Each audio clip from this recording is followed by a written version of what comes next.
Ang pagbabayad sa upahang trabahador ay huwag mong ipagpaliban ng buong magdamag hanggang sa umaga.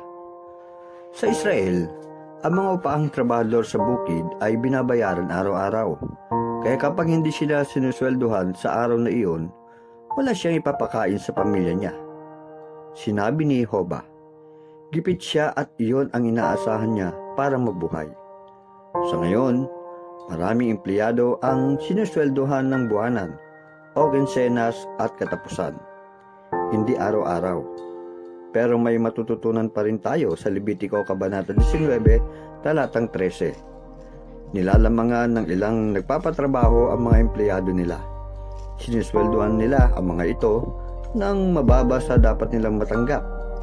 Alam nila na walang magagawa ang mga trabahador na ito, kundi pagtiisan ang mababang sweldo. Kapag ganyan ang ginagawa ng nagpapatrabaho, parang pinagpapaliban nila ang pagbabayad sa upahang trabahador. Magandang tandaan ito ng isang Kristiyano na may negosyo.